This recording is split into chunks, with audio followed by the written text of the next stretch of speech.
ಮುಖ್ಯವಾಗಿ ನಾವು ಬಾಕಿ ಇರುವಂತಹ ಪೋಡಿ ಮತ್ತೆ ಬಾಕಿ ಇರುವಂತಹ ದುರಸ್ತು ಅಂದ್ರೆ ಸರ್ಕಾರಿ ಸರ್ವೆ ನಂಬರ್ ಸರ್ವೆ, ಪೋಡಿ ಅಂತ ಹೇಳಿದ್ರೆ ಪ್ರೈವೇಟ್ ಸರ್ವೆ ನಂಬರ್ ಅಲ್ಲಿ ಅವ್ರಿಗೆ ಹೊಸ ನಂಬರ್ ಕ್ರಿಯೇಟ್ ಮಾಡಿ ಕೊಡೋದು.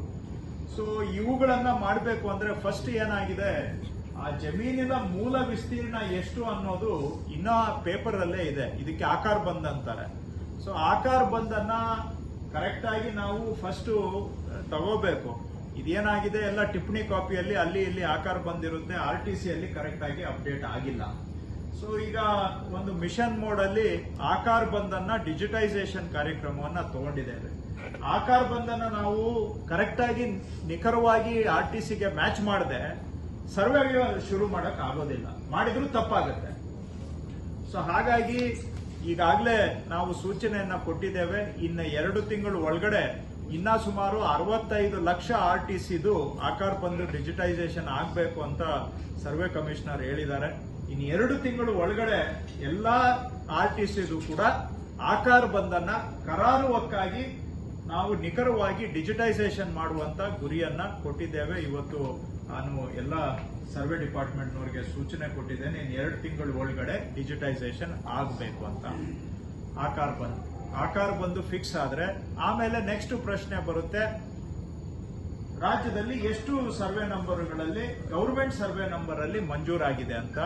ಈಗ ಆಲ್ರೆಡಿ ನಾನು ಜಿಲ್ಲೆಗಳಿಂದ ಮಾಹಿತಿ ತಗೊಳ್ತಾ ಇದ್ದೇನೆ. ಸುಮಾರು 66,000 survey number, 66,000 government survey number ಅಲ್ಲಿ 66,000 ಗವರ್ಮೆಂಟ್ ಸರ್ವೆ ನಂಬರ್ ಅಲ್ಲಿ ಸುಮಾರು 20-30 ವರ್ಷದಿಂದ ನಾವು ಜನಗಳಿಗೆ ಭೂ ಮಂಜೂರಾತಿಯನ್ನ ಮಾಡಿಕೊಟ್ಟಿದ್ದೇವೆ, ಭೂಮಿ ರೈತರಿಗೆ. ಅದರಲ್ಲಿ ಬಹುಶಃ ಇನ್ನೂ ದುರಸ್ತಿಗೆ ಎಷ್ಟು ಬಾಕಿ ಇದ್ದಾರೆ ಅಂದ್ರೆ ಬಹುಶಃ ಲಕ್ಷಾಂತರ ಪ್ರಕರಣ ಬಾಕಿ ಇರಬಹುದು. ನಾನು ಅವರಿಗೆ ನೆಕ್ಸ್ಟ್ ಮುಂದಕ್ಕೆ ಹೋಗಿ ಇನ್ನೊಂದು ಟಾರ್ಗೆಟ್ ಕೊಟ್ಟಿದ್ದೇನೆ. ಇದರಲ್ಲಿ ಎಲ್ಲ ಮಿಸ್ಸಿಂಗ್ ರೆಕಾರ್ಡ್ಸ್ ಅದು ಇದು ಬಹಳ ಸಮಸ್ಯೆ ಇರುತ್ತೆ. ಅಟ್ಲೀಸ್ಟ್ ಈ 66,000 ಸರ್ವೆ ನಂಬರ್ ಅಲ್ಲಿ ಏನು ಮಂಜೂರಾಗಿದೆ ರೈತರಿಗೆ ಗವರ್ಮೆಂಟ್ ಸರ್ವೆ ನಂಬರ್ ಅಲ್ಲಿ, ಅದರಲ್ಲಿ ಕನಿಷ್ಠ 20,000 ಸರ್ವೆ ನಂಬರ್ಗೆ ಸರ್ಕಾರದಿಂದ ನಾವೇನೆ ಆ ಜಮೀನಿನ ಎಲ್ಲಾ ಮಂಜೂರಿದಾರರಿಗೆ 1 to 5 ಮಾಡೋದು ಅಂತ ಹೇಳ್ತಾರೆ. ಸರ್ವೆ ಮಾಡೋದಕ್ಕೆ ಮೊದಲು 1 to 5 ಮಾಡಬೇಕು. 1 to 5 ಅಂದ್ರೆ ಯಾರಿಗೆ ಮಂಜೂರಾಗಿದೆ, ಎಷ್ಟು ಜನಕ್ಕೆ ಮಂಜೂರಾಗಿದೆ, ಎಷ್ಟು ಎಕರೆ ಮಂಜೂರಾಗಿದೆ ಅಂತ ಒಂದು ನಮೂನೆ ಇದೆ, 1 to 5 ನಮೂನೆ. ಅದು ಮಾಡದೆ ನಾವು ಸರ್ವೆ ಮಾಡಕ್ ಆಗೋದಿಲ್ಲ. ಸೊ ಫಸ್ಟ್ ಟಾರ್ಗೆಟ್ ಅವರಿಗೆ ಬರೋ 2 ತಿಂಗಳ ಒಳಗಡೆ 20,000 ಸರ್ವೆ ನಂಬರ್ಗೆ 1 to 5 ಅನ್ನ ಮೊಬೈಲ್ ಆಪ್ ಅಲ್ಲಿ ಮಾಡಬೇಕು ಅಂತ ಸೂಚನೆ ಕೊಟ್ಟಿದೆ. 66,000 ಅಂತ ನನಗೆ ಈಗಿರುವಂತಹ ಮಾಹಿತಿ, ಇನ್ನೂ ಜಾಸ್ತಿ ಆಗಬಹುದು ಅದು.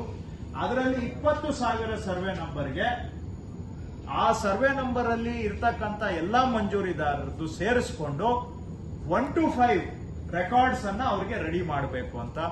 1 to 5 ರೆಕಾರ್ಡ್ ಆದ್ಮೇಲೆ ಅವ್ರದನ್ನ ಆಮೇಲೆ ಫೀಲ್ಡ್ ಅಲ್ಲಿ ನಾವು ಸರ್ವೆ ಮಾಡಿ ಅವ್ರಿಗೆ ಹೊಸ ನಂಬರ್ ಕೊಡಬಹುದು. ಅದು second step. At least 20,000 survey number ಅಲ್ಲಿ, ಒಂದ್ ಸರ್ವೆ ನಂಬರ್ ಅಲ್ಲಿ 10 ಜನನು ಮಂಜೂರಿದಾರರು ಇರಬಹುದು, 15 ಜನನು ಇರಬಹುದು, 20 ಜನನು ಇರಬಹುದು. ಸೊ ಎಷ್ಟಾದ್ರೂ ಇಲ್ಲಿ ಯಾವ್ದು ನಮ್ಗೆ ಸಮಸ್ಯೆ ಇಲ್ಲದೆ ಇರುವಂತ 20,000 ಸರ್ವೆ ನಂಬರ್ಗಳನ್ನ ಹುಡುಕಿ ಅದನ್ನ 1 to 5 ಮಾಡಬೇಕು ಅಂತ ಇವತ್ತು ಎಲ್ಲ ನಾನು ಜಿಲ್ಲಾಧಿಕಾರಿಗಳಿಗೆ ಮತ್ತು ಸರ್ವೆ ಡಿಪಾರ್ಟ್ಮೆಂಟ್ DDL ಡೆಪ್ಟಿ ಡೈರೆಕ್ಟರ್ಗಳಿಗೆ ಸೂಚನೆಯನ್ನ ಕೊಟ್ಟಿದ್ದೇನೆ. ಇದನ್ನೇನಾದ್ರೂ ನಾವು ಆರಂಭ ಮಾಡಿದ್ರೆ 30-40 ವರ್ಷದಿಂದ ಬಗೆಹರಿಸೋದಿಕ್ಕೆ ಆಗದೆ ಸಮಸ್ಯೆ ಸುಳಿಯಲ್ಲಿ ಸಿಕ್ಕಾಕೊಂಡಿರ್ತಕ್ಕಂಥ ರೈತರಿಗೆ ಒಂದು ಪರಿಹಾರ ಕೊಡ್ತಕ್ಕಂಥ ದಿಕ್ಕಿನಲ್ಲಿ ಮೊದಲನೇ ಹೆಜ್ಜೆ ಇದು ಅಂತ ಹೇಳ್ಬೋದು. ಎಷ್ಟು ಮಟ್ಟಿಗೆ ಯಶಸ್ಸು ಸಿಗುತ್ತೆ ನೋಡೋಣ, ಆದ್ರೆ ಒಂದು ಪ್ರಯತ್ನ ಅಂತೂ ಆ ದಿಕ್ಕಿನಲ್ಲಿ ನಾವು ಮಾಡ್ತಾ ಇದ್ದೀವಿ. ಫ್ರೆಶ್ ಆಗಿ ಲ್ಯಾಂಡ್ ಗ್ರಾಂಟ್ ಆರ್ಡರ್ 3 ಕೊಡ್ತೀರಾ ಅವರಿಗೆ? ಇದಕ್ಕೇನು ಸಮಸ್ಯೆ